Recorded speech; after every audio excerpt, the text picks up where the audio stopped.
Now, students often struggle with these terms, which are all related to the atom and the structure of the atom. So that is all related to periodic table in some sense. So atomic number, mass number, atomic mass, atomic weight. So these terms students are often confused with. The main thing is that if you are able to understand what we have shown in this diagram, then you don't need to watch this class, just go, or if you want to stay for revision, definitely do.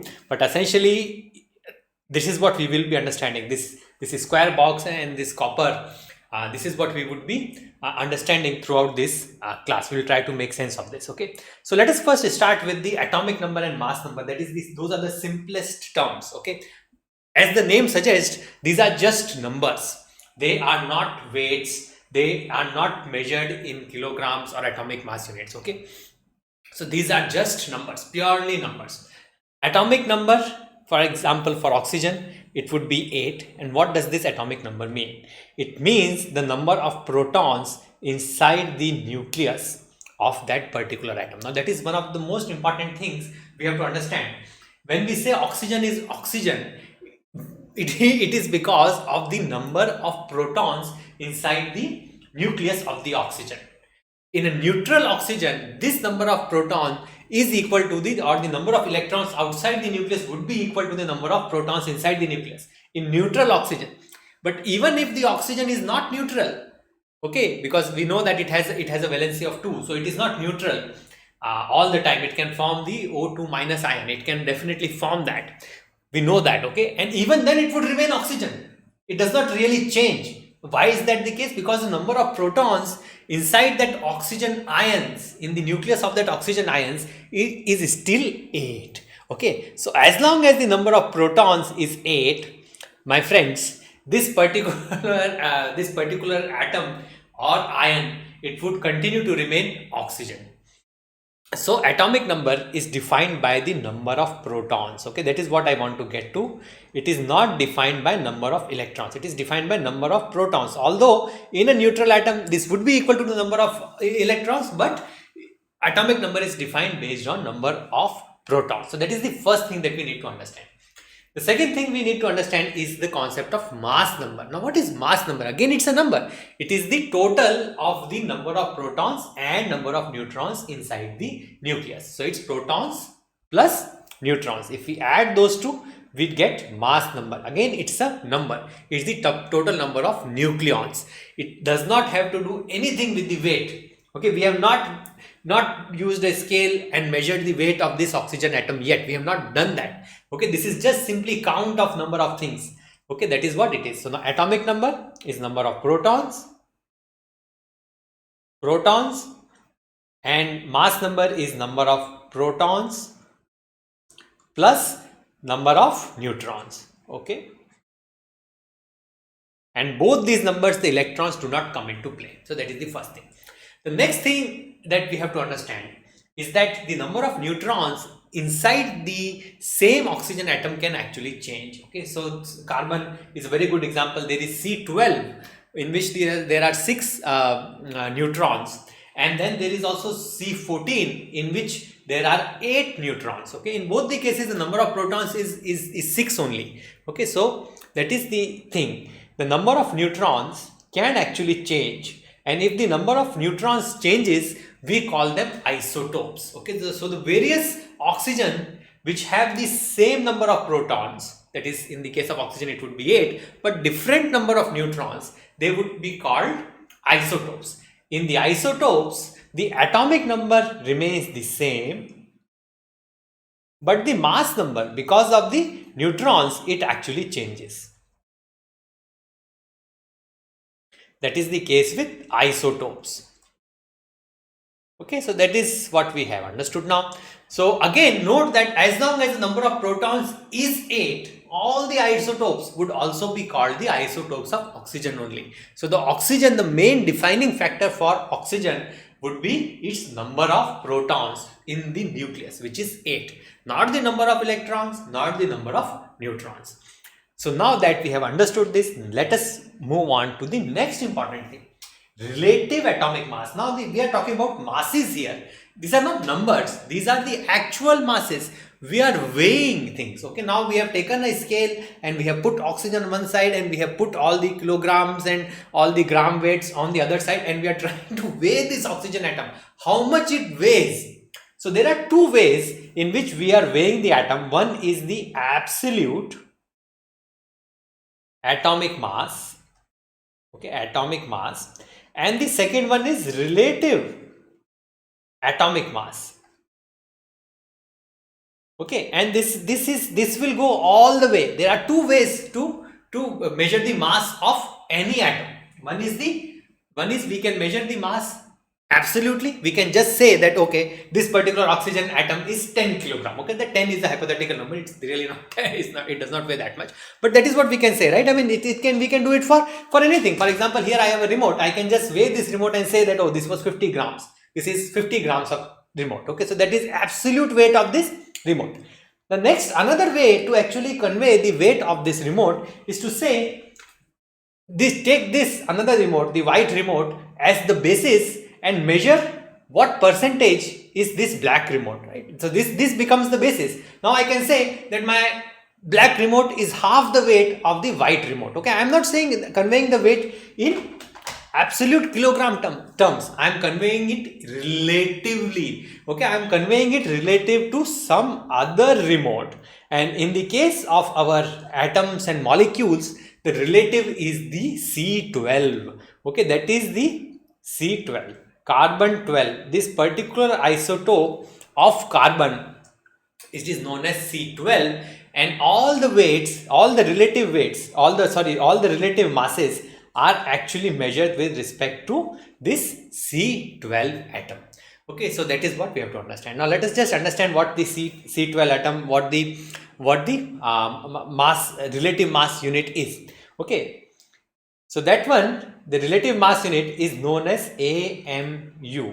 Okay, or atomic mass unit. Okay, and 1 AMU has been defined to be, okay, it is defined. I have just made it so. Okay, previously the relative masses were measured relative to the oxygen atoms. Even before that, masses were measured relative to the hydrogen atom. So the relative masses were measured using relative to different atoms historically in a different way. But today, nowadays, what do we use? We use 1 AMU. Another name for this same unit is Dalton, Dalton. Okay, and both of these is 1/12 of the mass of the carbon 12. Okay, carbon 12, the C12, this particular isotope. If I take the one atom of this isotope, I measure it, okay, then my 1 AMU would be 1/12 of that mass. Now, of course, scientists are very capable, so they have just computed it. Okay, this 1 AMU comes out to be 1.66 into 10 raised to power minus 27 kilogram. Okay, of course there has to be a mass, right? These are all masses, measured masses, in which the relative mass is in terms of the AMU, carbon 12, okay, and the absolute mass is in kilograms. Okay, kilograms, grams, milligrams. So those are the absolute masses, and the relative masses are in terms of the carbon 12. So 1 AMU is equal to this much. Okay, so that is the weight of 1/12 the weight of 1 carbon 12 atom. Okay, that is what I have defined 1 AMU to be. Now other masses, for example, the relative mass of this particular oxygen, I can define it to be in terms of the mass of this carbon, C12. And what is the mass of oxygen? It is 15.999 AMU, or 15.999 into the mass of the carbon 12, and of course this is 1 AMU, so this is carbon 12 divided by 12. Okay, so that is what. So now the atomic mass, this one is in relative, this is relative atomic mass. Okay, it is relative in relation to what? The mass of the carbon C12 atom. And the AMU is actually the relative, it expresses the mass relative to the mass of the carbon 12 atom. That in just the way it has been defined, it is defined as the 1/12 the mass of the carbon 12 atom. Okay, and because of that definition, all the other masses, when they have been written in AMU, they are by very nature, by the very definition, relative to the carbon 12, and this is the unit that is predominantly used now. Okay, so we express all the atomic and the molecular masses in terms of AMU. Hopefully these things are clear. Okay, very few times, very seldomly would we measure the absolute mass in kg, right? That would be the absolute mass. In kilogram or in gram, we'll express the mass of an atom or molecule in terms of kilogram or gram. Most of the time we will express it in terms of AMU, and we'll understand that 1 AMU is defined relative to the C12 atom. It is 1/12 the mass of the C12 atom. Now we come to the pure elements now. So we have understood that there are isotopes of elements, and then those isotopes also exist. They have the same number of protons and different number of neutrons, and of course by the very nature they would have different masses, right? Because the number of neutrons have changed. So isotopes by their very nature would have different masses. Here we are talking about isotopic mass, relative isotopic mass. Because it's relative, it will be given in terms of AMU, that we understand. Okay, and what about isotopic? Isotopic, what does isotopic mean here? Isotopic means that it is the mass of pure that particular isotope only. So for example, copper has two isotopes, copper 65 and copper 63. When we say isotopic mass, I am only working with the one particular isotope of copper. I am talking only about the either copper 65 or I am talking about the copper 63. So I am talking about that particular isotope only. Okay, so the isotopic mass, the relative isotopic mass of C12, carbon 12, would of course be, by its very nature, by the very definition, would be 1 AMU. Okay, so that is relative isotopic mass. Of course, the elements, when we go in the nature on the earth and we take any rock sample, the elements do not exist purely as a single isotope. So when I am mining copper, for example, or the copper at our homes, that copper that we are using in wire, or the water that we are drinking, it is not pure one particular isotope of copper or one particular isotope of hydrogen. We are drinking the drinking water even. Okay, so it has multiple isotopes of hydrogen are present there. Similarly, for copper, multiple isotopes are present in nature. So it has been determined that for copper, the percentage or relative abundance of the isotopes in terrestrial means on earth, earthly sample is copper 65 is 31% and copper 63 is 69%.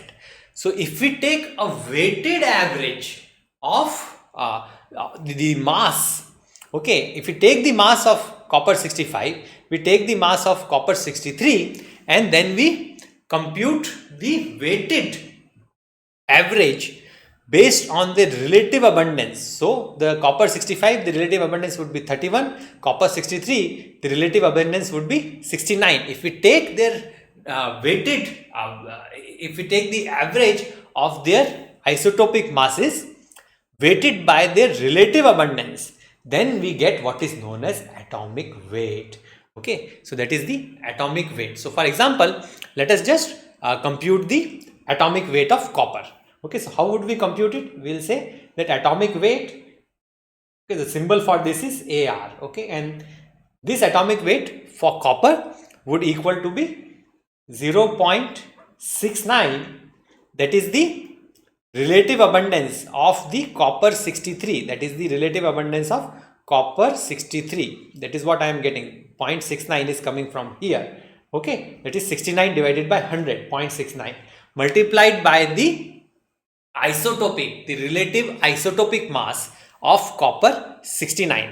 Okay, copper 63, sorry, copper 63, and this would be 62.9, and this we already have to know, and this would be of course be in AMU, plus the relative abundance of copper 65 is 0.31. okay, it's 31 divided by 100, so it comes 0.31 multiplied by the relative isotopic mass, that is what we have studied, relative isotopic mass of copper 65. So what would be the and that of course we have to know, that is 64.9.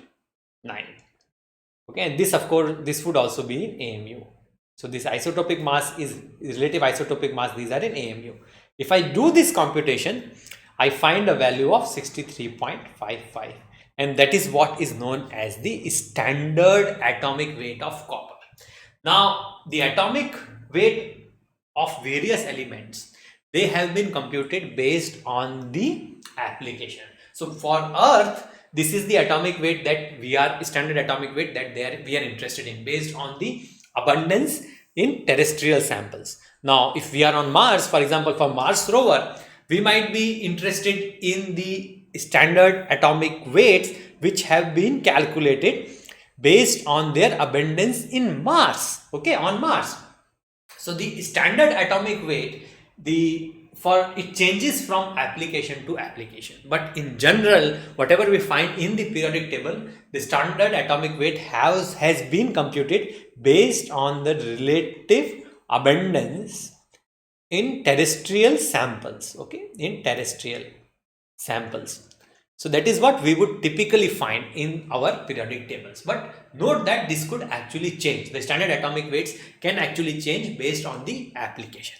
Hopefully things are very, very clear. We now understand all of these. Okay. The main thing here is that the numbers are the counts of protons and neutrons. When we talk about relative, it is always in AMU.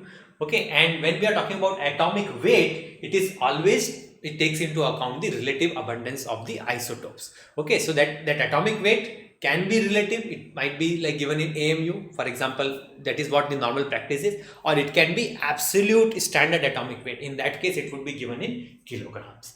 Okay, so if you have doubts and questions, definitely ask here. Practice numericals, go to DoorstepTutor.com. Practice numericals. Most important thing that would help you clear these concepts very, very nicely. Thank you.